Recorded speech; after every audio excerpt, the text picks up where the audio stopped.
नमस्कार मित्रों, जय श्री राम।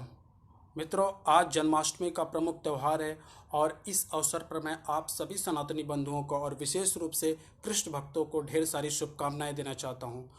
आज सुबह सुबह ही दिल्ली के इस्कॉन मंदिर में मंगला आरती की शुरुआत हुई और उसके पश्चात वैष्णव दर्शन के अनुसार जितने भी सारे साधु संत तथा कृष्ण भक्त हैं वे दिन भर का व्रत रखेंगे। उसके पश्चात वे पूजा के विधि विधानों का पालन करेंगे। मित्रों, इस अवसर पर मैं आप सभी लोगों से कुछ बात कहना चाहता हूं कि आज भगवान श्री कृष्ण का जब जन्म है, जब उन्होंने मनुष्य के रूप में 8वां अवतार लिया भगवान विष्णु का, तब उन्होंने मानव समाज के लोगों को क्या संदेश दिया, उसके बारे में हमें कुछ जानने की आवश्यकता है। मित्रों, जैसा कि आप सभी जानते हो कि महाभारत के युद्ध में भगवान श्री कृष्ण ने पवित्र पांडवों का पक्ष लिया। उसके पश्चात क्या हुआ आपने देखा। इस अवसर पर मित्रों, हम सभी को भगवान श्री कृष्ण के उन संदेशों का पालन करना होगा जो भगवान श्री कृष्ण आज से 5000 वर्ष से पूर्व जो हमें यहाँ पर देके गए थे।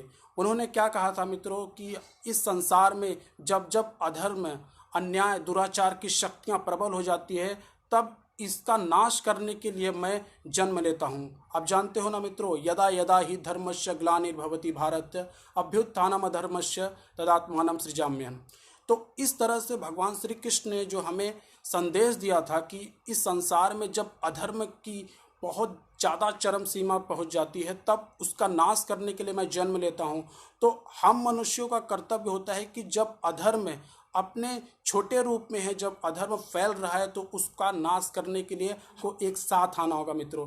क्योंकि अधर्मी, अन्यायी, दुराचारी शक्तियां बहुत तीव्र हो जाएगी, तब आप कुछ नहीं कर सकते मित्रों। हम जानते हैं कि सनातन धर्म जिसका अर्थ होता है जिसका न आदि है न अंत, अर्थात ये कभी ख़त्म नहीं होगा और न कोई इसका एंडिंग पॉइंट है। तो इसका मतलब हमें यह समझना होगा कि सनातन धर्म का आदि और अंत तो नहीं है, लेकिन यह जानना बहुत आवश्यक है कि सनातन धर्म को जो हानि पहुंच रही है, उन सारे विधर्मी, अन्यायी, दुराचारी शक्तियों से संघर्ष के लिए हम सभी को एकत्रित होना पड़ेगा मित्रों।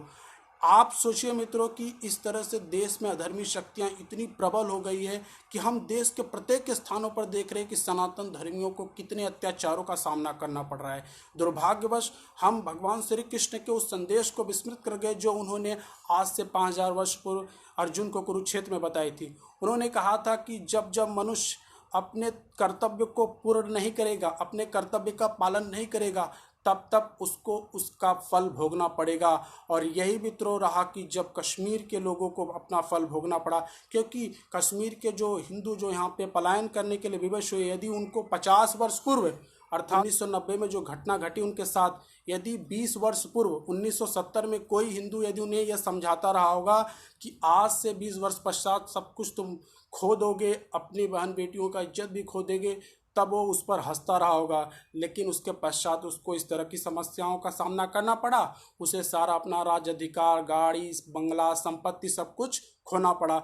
उसके बाद हमने बंगाल में देखा मित्रों, केरल में देखा, पश्चिमी उत्तर प्रदेश, कैराना, मेवात, दिल्ली के मोहनपुरी, ब्रजपुरी, जहांगीर नगर, सारे क्षेत्रों में हम देख रहे हैं मित्रों इस तरह की घटनाएं हिंदुओं के साथ हो रही है। क्योंकि हिंदुओं ने भगवान श्री कृष्ण के संदेश का पालन नहीं किया। उन्होंने कहा कि यदि अपने कर्म को तुम महत्व नहीं दोगे तो अधर्मी, अन्यायी, दुराचारी लोग तुम पर हावी हो जाओगे, क्योंकि आपने अपने कर्म को महत्व नहीं दिया।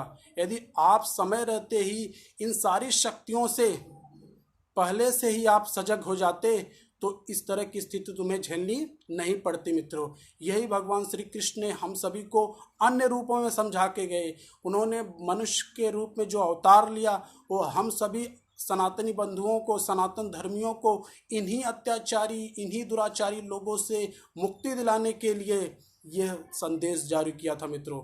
लेकिन दुर्भाग्यवश हम हिंदू पाखंड तथा मूर्खतापूर्वक सेकुलरिज्म की आड़ में अपने आप को इतने धूत कर लिए कि इन सारे संदेशों को विस्मृत कर गए मित्रों।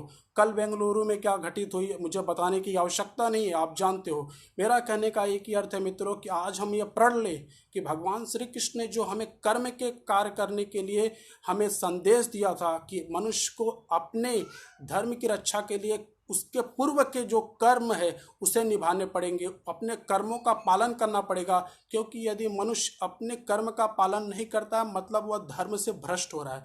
जब वह धर्म से भ्रष्ट होगा तो यह आवश्यक है, यह संभव है कि उसके पास, उसके सामने अधर्मी शक्तियां अवश्य आएगी, और अधर्मी शक्तियां आएगी तो उसका नाश अवश्य करेगी।